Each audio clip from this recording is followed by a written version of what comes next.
trabajando. Te voy a presentar, Jackie. Ok. Hola, hola a todos. Estamos ya en el seminario de laboratorio de bioinformación.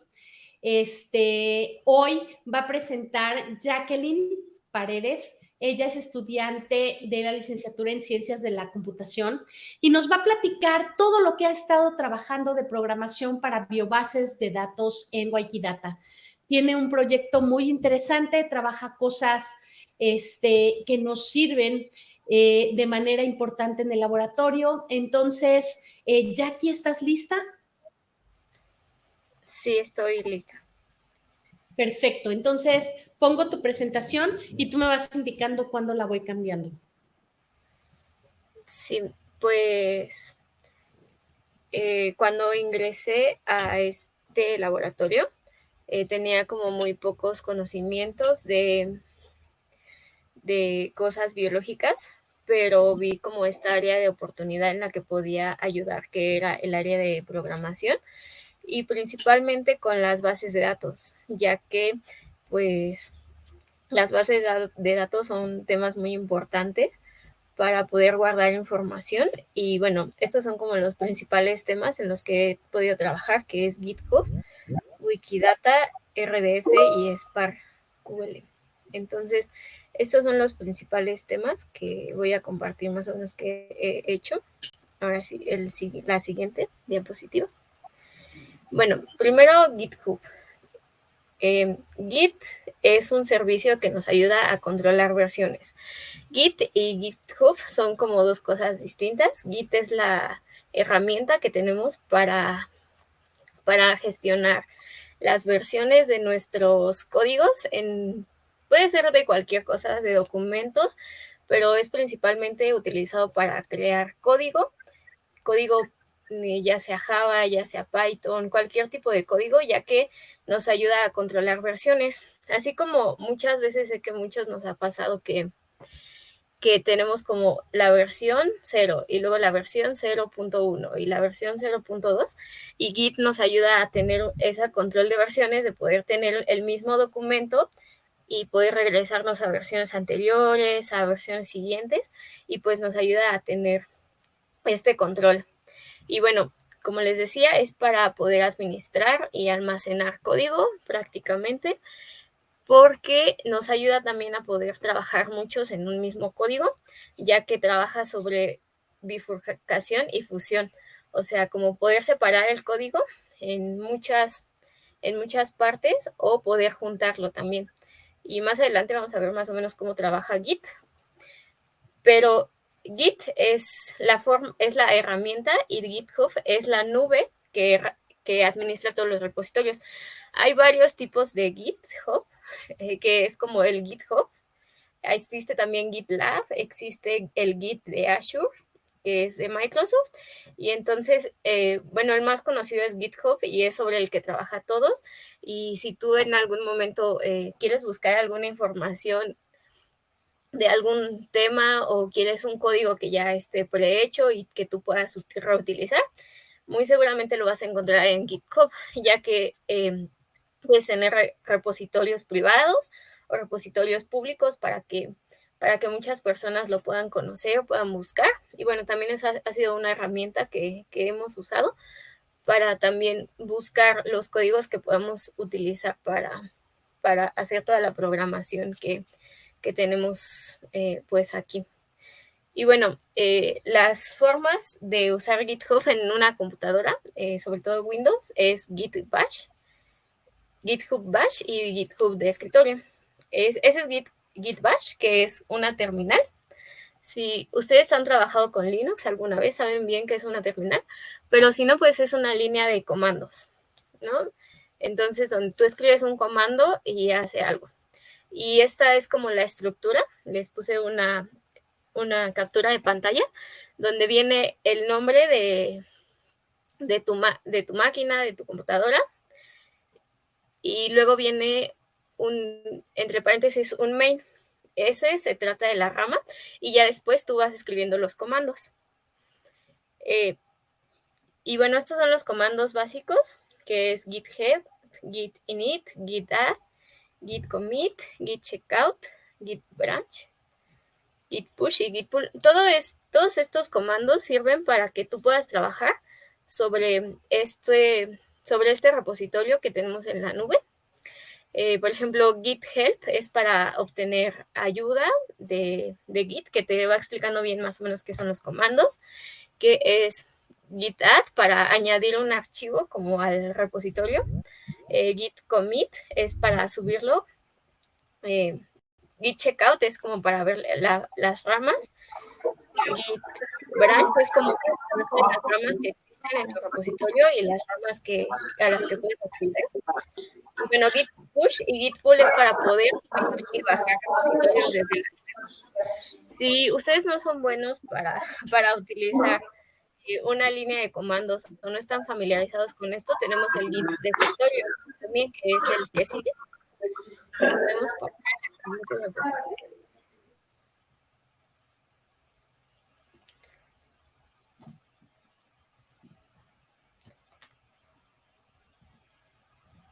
Creo que perdimos la conexión con Jackie. Vamos a esperar unos minutitos a ver si se puede volver a conectar. Hola. Hola, te escuchamos bien, te estamos esperando, tómate tu tiempo para organizarte, Jackie. Sí, es que no tengo buen internet. Voy a cambiarme de lugar a ver si en otro lugar puedo tener mejor conexión. Claro, te esperamos, no te preocupes. Todos estamos en una circunstancia parecida, está lloviendo y la tecnología cuando está lloviendo, en especial el internet, sufre varios problemas. Entonces, pues estoy aquí cambiando la diapositiva para que ahorita nos cuentes sobre los repositorios, las ramas y los cambios. ¿Ya me escucho? Sí, te escuchamos bien. Ah, ok. Sí me escuché lo de toda esa diapositiva. Sí, nos estabas diciendo cada una de las funciones y solamente se cortó un poquito mientras terminabas de explicar para qué servía, por ejemplo, Git Help. Ah, ok. Sí, pues estos son comandos que utiliza Git para subir y bajar repositorios de la nube, de tu GitHub. Hay como dos, es algo un poco complejo, que es tu repositorio de tu computadora y el repositorio de la nube, pero básicamente con tener estos comandos, git push y git pull es básicamente para bajar y subir repositorios a tu nube. Entonces son los comandos básicos para trabajar en Git. Y si les parece como muy complicado la línea de comandos, porque yo sé que a veces muchos no lo hemos visto, tenemos ahora sí que el Git de escritorio, que es la siguiente diapositiva, donde ahí está como todo ejemplificado y todo más simple con pulsar un botón. Tenemos de este lado nuestro repositorio. Si se dan cuenta, en la esquina superior izquierda tenemos el nombre del repositorio. Luego tenemos la rama. Luego ahí donde dice fetch origin, tenemos como si nuestro repositorio es el original o no lo es. Y ahí está como los cambios a agregar, ¿no? Entonces, si se les hace como muy complicado el utilizar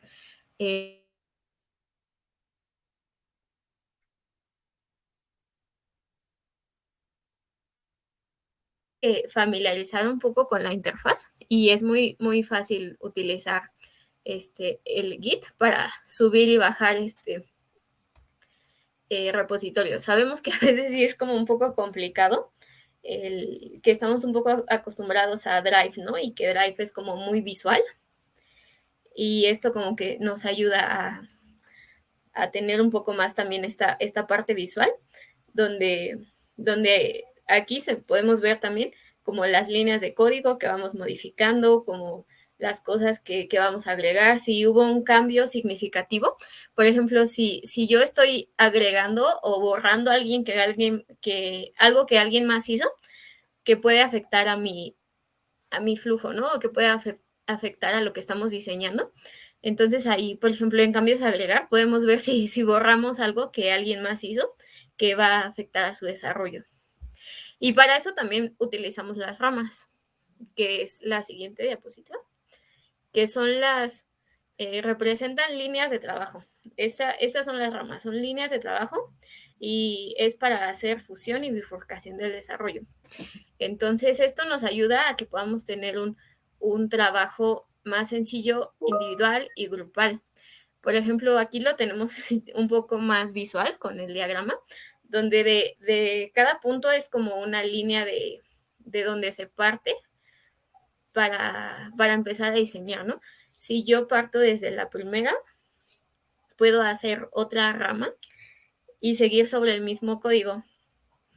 Y entonces no afectar al desarrollo principal. Supongamos que el desarrollo principal tiene algo que se ejecuta bien, que hace lo que tiene que hacer, y yo lo modifico, puede que funcione o puede que rompa lo que ya hice, ¿no?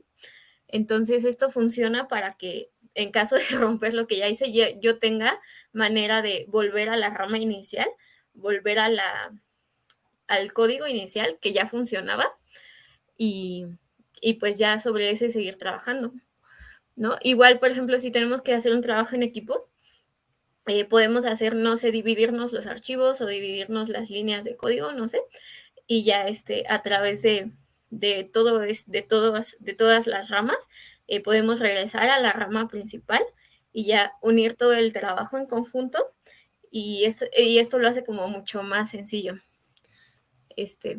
Y bueno, esta es como la forma en la que trabaja Git, que es a través de ramas, a través de los repositorios. Y bueno, esto es lo que he estado trabajando en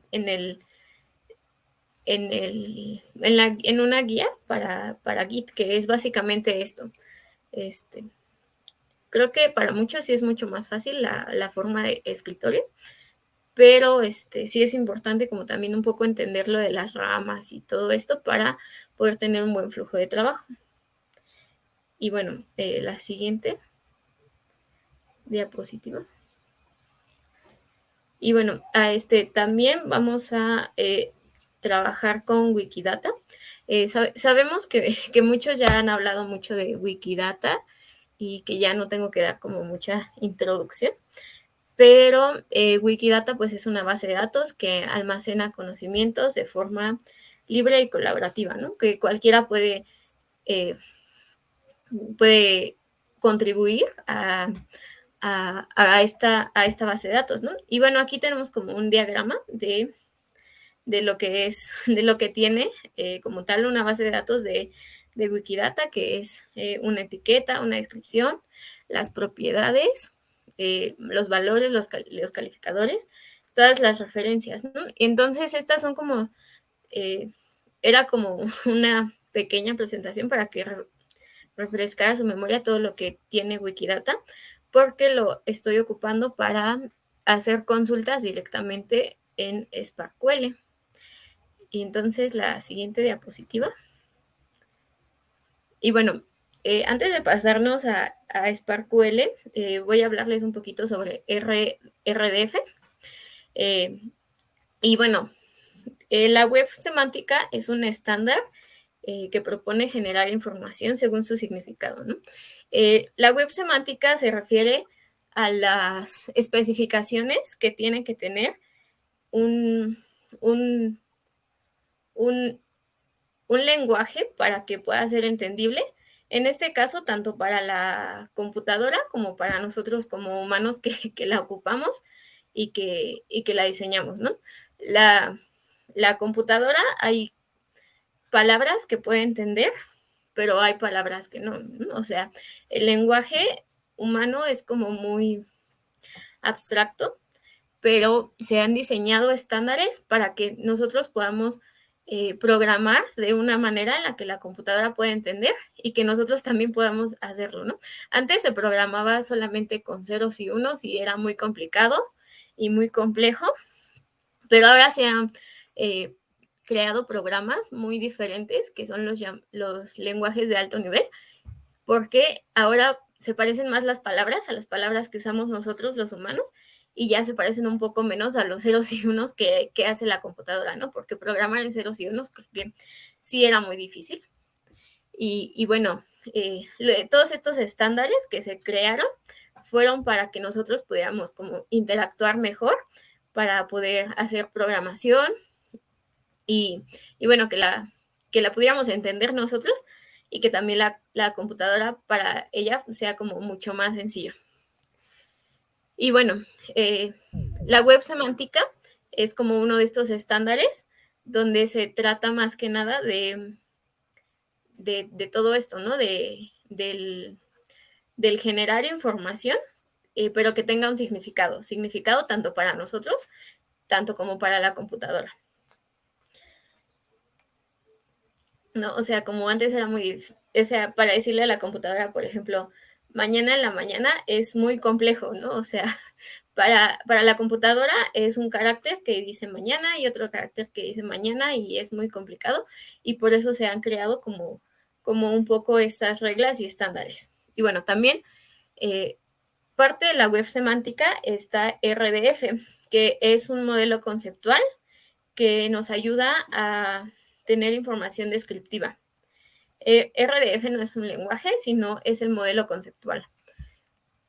Y nos ayuda a tener la combinación de diferentes fuentes de información y se basa en idea de los objetos mediante las descripciones, ¿no? Como más que nada se trata como de una oración, de un sujeto, un predicado y un objeto o un verbo, ¿no? Y bueno, esto es como lo principal que hace RDF. Y sobre RDF se basaron para hacer SparkQL. Entonces, si nos vamos a la siguiente diapositiva. Si alguien ha trabajado con SQL o algún manejador de base de datos, se le va a ser como muy familiar trabajar con SparkQL, ya que su sintaxis está altamente basada en SQL. Entonces, RDF es el que define la semántica y la sintaxis de SparkQL, ¿no? Entonces, como vimos que se basa en un sujeto, en un predicado y en un objeto, así es como funciona SparkQL también.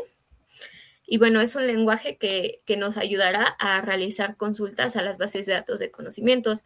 O sea, si han trabajado con SQL, SQL se basa en modelos de entidad-relación, en bases de datos de entidad-relación, pero estas son bases de datos de conocimientos. Entonces, en SQL tienes tu tabla, ¿no? Como una tabla de Excel donde tienes tus columnas y tus filas. Y en Wikidata sí es un poco diferente porque aquí se basa más que nada en predicados. Entonces, SparkQL, a diferencia de SQL, es que aquí se basa en predicados y no tanto como en tablas como en SQL. Entonces, podemos pasar a la siguiente. Estas son las principales sentencias de SparkQL, que muchas, o creo que todas, o la mayoría, no, sí creo que todas también se utilizan en SQL, que es el select para decirle qué propiedades queremos que nos regresen. El from nos indica sobre los indicadores, sobre el cual serán las consultas.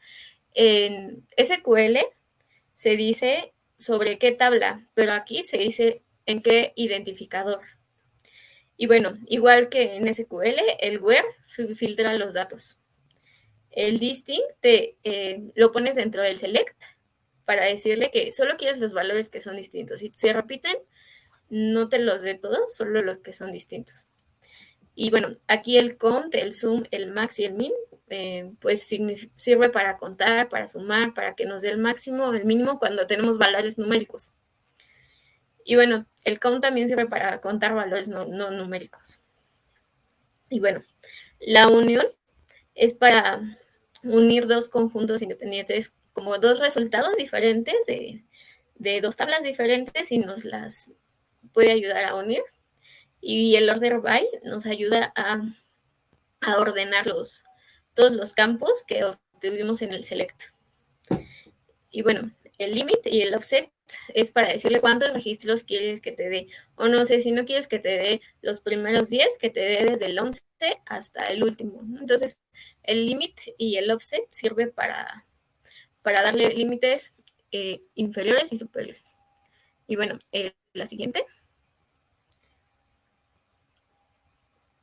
diapositiva. Y bueno, esta es un ejemplo de una consulta para los registros de NAR.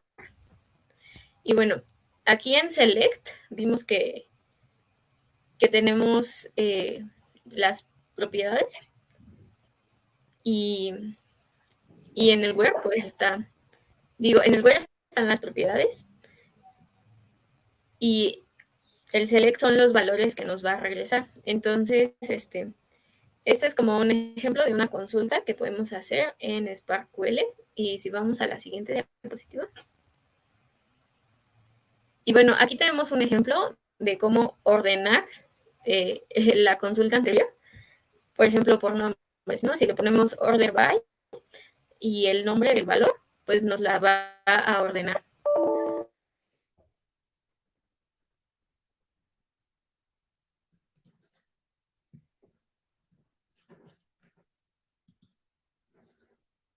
Pienso que perdió la señal. Jackie, vamos a esperarla otros minutitos. Mientras tanto, no sé si tengan algún comentario. Este tipo de consultas son importantísimas para poder procesar y visualizar información en la web semántica. Nosotros lo estamos usando para hacer mapas de conocimiento y generar información de varias de los objetos de estudio de laboratorio.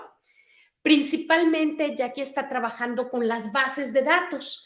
Ella es la que nos ayuda a hacer las consultas y curar la información con grandes cantidades de datos utilizando esta plataforma.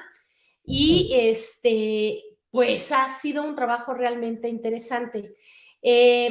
Para esto hay que conocer bien las entidades o los elementos y las propiedades de Wikidata, porque con base en eso es que se construyen las consultas precisamente con todas estas sentencias, como nos las puso aquí ella. Vale la pena decir que es necesario programar para poder hacer estas consultas en Wikidata. ¿Ya volviste, Jackie? Hola, sí. Bueno, mientras tanto yo estaba platicando un poquito sobre todo esto. Solo termino la idea. Y decirles que se pueden hacer cosas mucho más complejas si uno sabe programar, pero también existen herramientas que permiten hacer consultas amigablemente. Entonces, bueno, Jackie, si ya estás de vuelta, puedes continuar. Sí, ya casi acabó. Hola, Sí, pues les decía que por ejemplo, es un ejemplo de cómo podríamos ordenar los datos. En este caso, nos lo ordena por el nombre de los valores. Y pues vemos que empieza con números y luego por el abecedario y así. Entonces, en la siguiente diapositiva, tenemos para la forma para contar los registros. Como vimos, se utiliza un cont. Y entonces la cantidad de registros que tiene esta tabla en particular son 443. Y pues sí, o sea, sí hay como consultas más complejas, pero sí quise como compartirles un poco de las más sencillas por si quieren empezar a moverle un poco a SparkQL, que vean que se parece un poco a SQL si es que la han ocupado. Y bueno, y ya por último, pues en lo que he estado trabajando es en que queremos hacer una página web donde nos dé como las consultas, ¿no? Así como se ve aquí, que podamos abrir una página que nos dé los valores de las consultas, nada más que en este caso, yo no había trabajado con queries desde SparkQL, pero me di cuenta que SparkQL tiene como su manera particular de darnos los queries ya directo para JavaScript. Entonces, en mi caso, estoy empezando a programar la página web con JavaScript. Entonces, en la siguiente diapositiva, tenemos ahí como tal, ya nos da el código. Entonces, ya nada más tenemos como que acomodarlo en una tabla y ya JavaScript se encarga como de hacer toda la tarea de buscar en la base de datos y ya nos da las funciones para que nosotros lo podamos usar en la página web. Y bueno, eso es lo que estoy haciendo actualmente, trabajando en la página web para que desde ahí podamos tener las consultas directo desde SparkQL.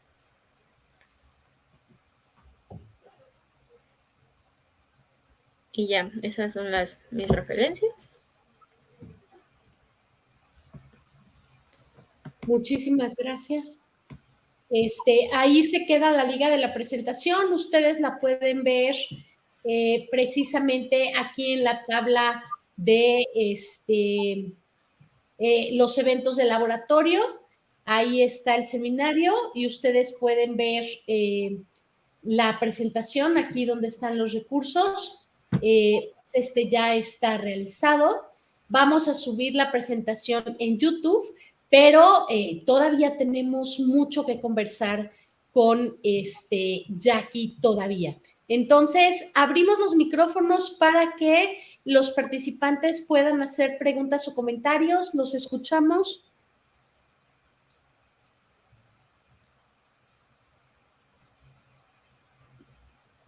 ¿Tienen algo que decir?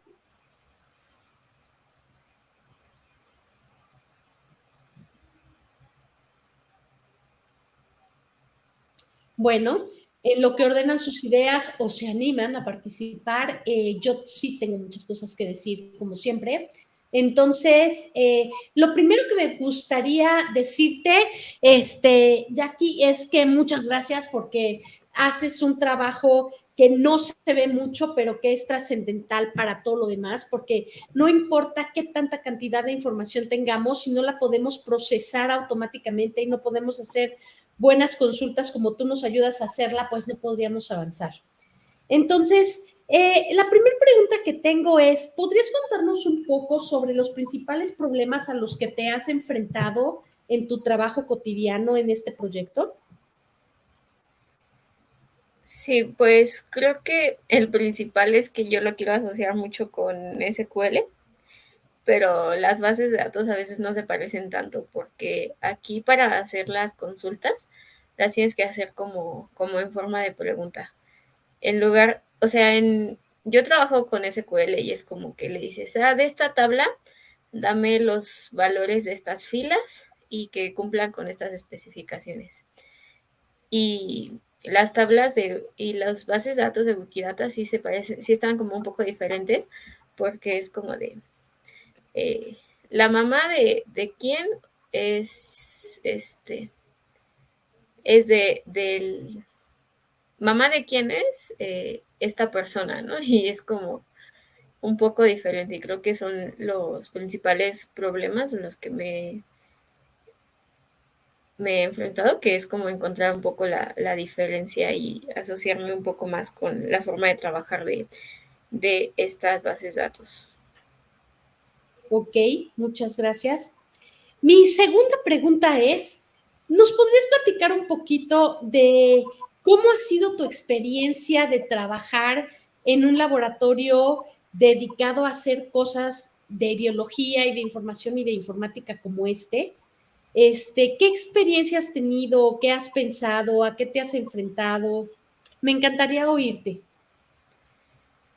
Sí, pues creo que una de las cosas es que a veces escucho términos que tal vez había escuchado como en la secundaria o en la prepa, cuando llevaba como materias que tenían que ver con esto, pero creo que sí he aprendido un poco más respecto a, sobre todo, la información que a veces en lo personal como que sí no hubiera pensado que existe como tanta información o una base o bases de datos tan nutridas con este tipo de información. Y bueno, al encontrarme con mucha información respecto a estos temas, pues sí, ha sido como muy interesante para mí el poder encontrar como toda la información que existe sobre esto. Y aunque no la entienda toda a veces, o sea, eh, pues sí, como filtrarla, como encontrar un poco más de cosas interesantes. Pues Entonces, muchas sí, creo que sí ha sido como lo más interesante para mí, que es el descubrir como qué es lo que estoy procesando, qué es lo que estoy haciendo y sobre todo encontrar pues sí la gran cantidad de cosas que hay sobre estos temas. Ok. Mi última pregunta es, ¿en algún momento has identificado cosas que tú pudieras implementar en tu práctica en ciencias de la computación, que te hayas llevado de lo que has trabajado aquí en el laboratorio? Sí, creo que muchas, porque, o sea, por ejemplo, en mi trabajo nunca había trabajado con bases de datos que no fueran relacionales. Entonces, estas bases de datos como que sí han sido un poco diferentes a lo que yo había estado trabajando cotidianamente y sí, siento que sí me ayuda también para mi carrera, para poder aprender un poco más de otro tipo de bases de datos, de otro tipo de formas de consultar, ¿no? O sea, por ejemplo, SparkQL sí ha sido como muy diferente a lo que he utilizado todo el tiempo con SQL. Entonces, pues sí, o sea, sí ha sido como un aprendizaje para mí que yo puedo aplicar ahora para lo que hago, que es en consultas en bases de datos que son no entidad de relación, sino que son más de comunidad o más de conocimiento. Entonces, sí ha cambiado como un poco para mí la forma de ver un poco las bases de datos y también como abrirme un poco a otro tipo de cosas. Bueno, pues muchísimas gracias. Has contestado tres ideas que quería conversar contigo. Ahora sí, no sé si algunos de tus compañeros quieran intervenir de alguna manera.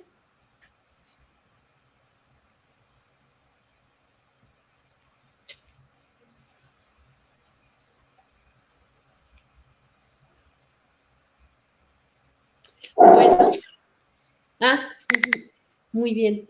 Entonces, dice Brian que ya le has, Ali, que ya has contestado todas sus dudas. Bueno, pues parece que nadie tiene nada más que decir. Jackie, yo te felicito y te agradezco muchísimo que nos hayas expuesto tu trabajo. Vas más o menos como a la mitad. Espero que al final nos platiques todo el resto que lograste. Muchísimas gracias y a todos les recuerdo que nos vemos el siguiente miércoles a las 6 de la tarde para seguir conversando sobre los proyectos que estamos realizando en el laboratorio de bioinformática. Muchas gracias, Jackie. Sí, gracias a todos por su atención. Nos vemos. Sí, nos vemos.